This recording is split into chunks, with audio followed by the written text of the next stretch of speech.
Let me tell you about my experience real quick. Back in high school, I sat at the back of the class next to this guy and we just clicked right away. We had the same sense of humor, like the same stuff, and could talk about pretty much anything. Every day felt like a challenge to stay out of trouble because we couldn't keep quiet. There was always something on our minds we had to say during lessons. It's like having someone who knew your thoughts without you even saying a word, something that naturally kept us together through most of our school time. And after a while, some of the girls in class started teasing us, saying things like, "You two such a cute couple." One of them would say with a big grin, and the other would be like, "Yeah, totally." Then one day, this girl came up to me with a serious face, looked me straight in the eyes, asking, "Are you two really dating?" And I just burst out laughing.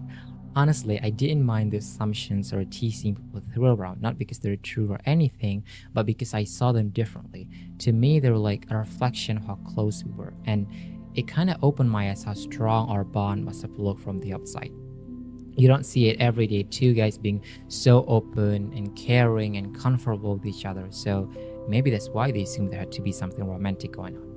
But the more I thought about it, the more I came to realize that it wasn't just the rarity of close male friendships that led to those assumptions. Probably there was something deeper behind them, and that's what we're finding out together in this video. Not long ago, I watched a 2020 movie called Close, and there's one scene that really hit me.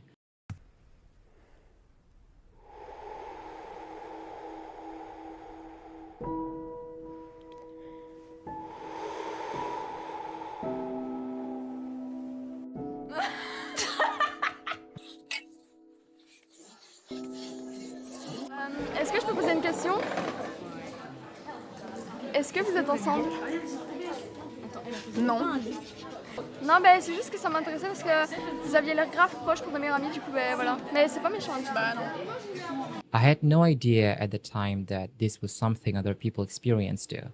It got me thinking, if this could happen to me and to them in a fictional story, it could happen to any guy at school, at work, or anywhere else who shares a close, emotionally open bond with another male friend. That thought stayed with me. I found myself searching for questions like, why can two guys just be friends? And it turns out I wasn't the only one asking this.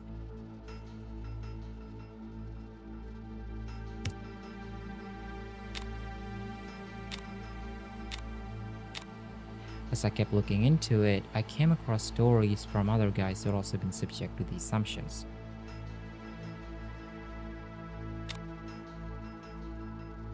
It wasn't just real life experiences though.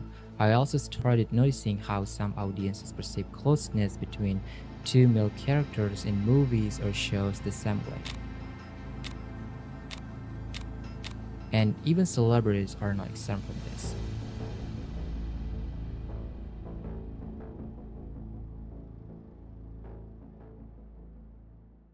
Assumptions like one or both of them must be gay or bisexual, or that one of them is hiding their feelings, or maybe they're dating by keeping a secret. These assumptions are quite common when it comes to discussions like this. It seems like society is always ready to jump to these conclusions anytime closeness between men is shown. And maybe it's unintentional, but these assumptions reinforce a harmful idea that men can express emotional intimacy and physical affection without it being seen as romantic or sexual. As I kept exploring more on this topic, I found something that really caught my attention. In this thread, some people point out that these assumptions are not universal. They're actually shaped by culture. Take the Middle East, for example. In some parts of the region, gestures like holding hands, hugging, or even kissing on the cheek are just seen as normal parts of male friendship, without any romantic or sexual connotation.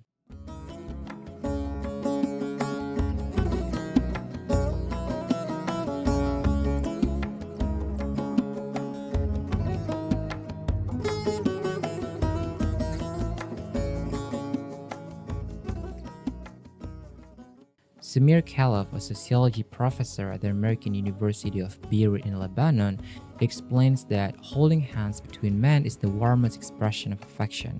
It's a sign of solidarity and kindship. In fact, if a man chooses not to touch another during a greeting, it can be seen as distant or even disrespectful. These gestures, whether it's a long handshake, clasping hands, or kissing on the cheek, go beyond friendship. They symbolize equality, mutual respect, and deep connection. Meanwhile, in many Western cultures, this perspective shifts drastically.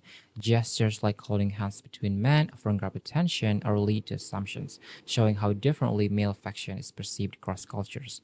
Take this tweet I saw recently, for instance.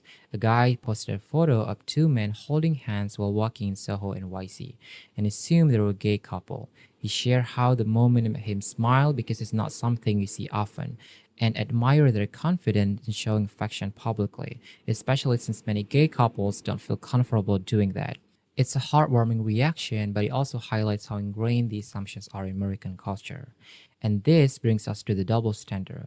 In cultures that hold these assumptions about male bonds, they unintentionally create a dynamic where emotional intimacy and physical affection in female friendships are generally accepted or even seen as normal, while the same behaviors in male friendships people often view with suspicion or criticism. And this double standard isn't just an abstract idea, it's something we can see play out in everyday life. To illustrate this, let's take a look at a simple scenario. Imagine a guy posting a picture with his male friend, just casually watching a movie together on the couch. The comments might be filled with things like, "Y'all look too cozy for just friends," or "That's a bit sus, bro." Now, take the same scenario but with two women. The comments will likely be more like, "Wish I was there, have fun, girls," or "Such a vibe, I love this." These comments highlights how the same behavior can carry different weight depending on who's involved. And that's kind of where things get tricky. When men get emotionally close or show physical affection, it doesn't quite fit into the typical narrative of what male friendship should look like. Men are expected to bond through activities, not share intimacies or face-to-face connections like women often do. Friendships between men usually center around things like playing sports, watching a game, or grabbing drinks at the bar. That's why terms like gym bro, drinking body, or gaming body are so common. It's a reflection of how men's friendships often break down into specific activities, with the different friends for different things. But the problem is, this setup doesn't really leave much room for emotional closeness or physical affection. They just don't line up with the traditional ideas of masculinity, like being tough, self reliant, and emotionally restrained. From a really young age, men are often taught to value independence and stoicism over vulnerability. Take a look at this post I found online that really stood out to me. It says, "Man can be cheerful, but only when he's being comical. Man can be sad, but only in a very restrained kind of way. Man can be gentle, but only towards women and children. Men are generally not allowed to show any kind of vulnerability because it is associated with weakness and femininity. But in order to show two people having a close emotional relationship, you must show one or both of them being vulnerable. And if you put one man with another, they're automatically considered as having a romantic relationship. Because only in romantic relationships, men are allowed to be seen as vulnerable." You might not believe this, but this wasn't always the case. Back in the 19th and early 20th centuries, male friendships, especially in many Western societies, often look quite different from what we see today. Emotional closeness and physical affection between men weren't just accepted, they were seen as a natural part of deep friendships. It wasn't unusual for men to express their feelings openly, even in the way they spoke or wrote to each other. Letters were often filled with loving language, starting with "my lovely boy" and ending with "very affectionately yours" without a second thought. And if you look at photographs from that time, you'll find these poses were pretty common. These moments were openly captured as symbols of friendship.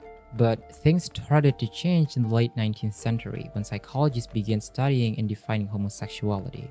With the term entering public awareness, behaviors that used to be seen as just normal friendships were suddenly looked at through a romantic or sexual lens, creating a shape that blurred the line between friendships and romance, and with it came new fear, the fear of being misunderstood or mislabeled. Over time, this fear began to shape how men express their friendships, especially in Western cultures, making emotional closeness and physical affection became less common. And even today, you can still see the effect of that shifts. For instance, when guys share heartfelt compliment or showing affection, it's often followed by a quick "no homo" just to make sure no one gets the wrong idea. So far, we've looked at what these assumptions are and why they exist. We've discussed how cultural norms and societal expectations shape our perceptions of male intimacy. and how the concept of masculinity influences what's seen acceptable in male friendships, creating the double standard that makes any close bond between guys seem suspicious. We've also touched on historical shifts and how the concept of homosexuality have left many men worried about being mislabeled or misunderstood. Now, I want to take a step back and look at how these assumptions are formed in the first place. Because the thing is, we don't make them on purpose, it's just how our brains work. To make sense of the world quickly, we rely on mental shortcuts, or what psychologists call heuristics. These shortcuts are shaped by everything around us, such as our personal experiences, the culture we live in, the media we consume, and even our emotional state in the moment. While they help us process the world faster, they can lead to guesses that feel right but aren't always accurate, paving the way for misperceptions.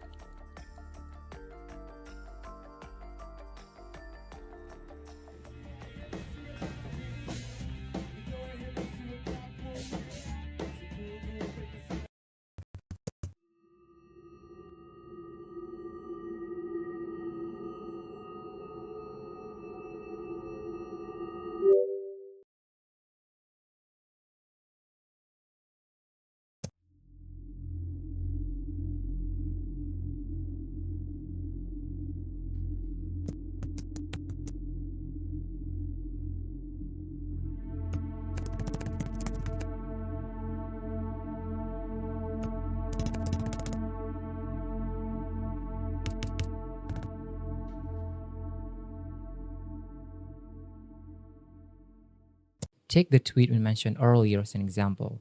A guy sees two men holding hands in Soho NYC and assumes they're a couple.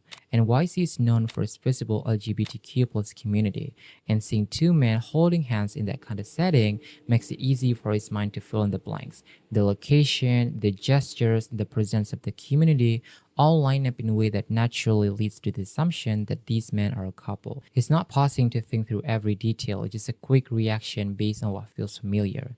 His brain connects the dots using what he's seen, heard, or learned to expect in similar situation. And that's how assumptions like this take shape. Once we make the assumption, it doesn't just stop there. We often keep enforcing it. That's where confirmation bias comes in. Our brains go on autopilot looking for anything that confirms what we already decided. This usually means ignoring other possibilities and missing key details that don't fit the story we've built in our heads. In this case, the guy might focus on the hand holding, while brushing aside other clues like the idea that they could just be close friends or siblings. And that's the thing about assumptions, they're not always accurate or fair. When we don't take a moment to consider other possibilities, this quick judgment can end up reinforcing stereotypes and blind us to the bigger picture. But the real problem with the assumptions isn't just the judgment or misunderstanding, it's the deeper impact they have on men's relationship and emotional well being. When society assumes that emotional or physical closeness between men must always be romantic, it makes men hesitant to show vulnerability or affection. As a result, friendships often lack emotional depth, missing the trust and support that could help them open up and share their struggles. So instead, they just deal with everything on their own, bottling up their emotions. But here's the thing, bottling up emotions doesn't make them disappear. They stick around and show up later in uglier forms. When someone suppresses their feelings, their bodies react by releasing stress hormones like cortisol. That's fine if it happens every now and then, but when it happens over and over, those stress hormones start to take a toll. The constant effort to hold back emotions drains a lot of mental energy, leading to emotional exhaustion, restlessness, and anxiety. Over time, this strain can even push toward depression. And as the emotional weight builds up, some men might start looking for distraction, throwing themselves into work or spending hours on video games. Others might turn to substances like drinking, smoking, or even overeating to numb the feelings they can't express. Studies also show that bottling up emotions can make people more aggressive, which is why suppressed feelings often seem to come out in the form of anger, especially in men. But anger and those unhealthy coping mechanisms don't fix anything. They just help you ignore the pain for a while. And it's not just your mental states that affect it. High cortisol level from repressed emotions can take a toll on your body too, like straining your heart, increasing your blood pressure, and even your risk of heart disease. They also weaken your immune system, leaving you more vulnerable to illness and cause muscle tension, leading to this familiar aches or pains in your neck, shoulders, and back. It's a cycle that wears you down from every angle, showing how much damage can come from simply suppressing your feelings. And here's the thing, the rigid ideas of masculinity, like being tough, self reliant, and emotionally restrained, already discourage men from expressing their feelings or showing affection. And these assumptions about closeness only make things worse. It sends the message that being vulnerable with other men is something to avoid or even question. So, if we could normalize emotional intimacy and vulnerability in male friendships, no labels, no assumptions, and no judgment, just letting them connect without making it a big deal, more men might feel comfortable seeking support instead of buying up their struggles.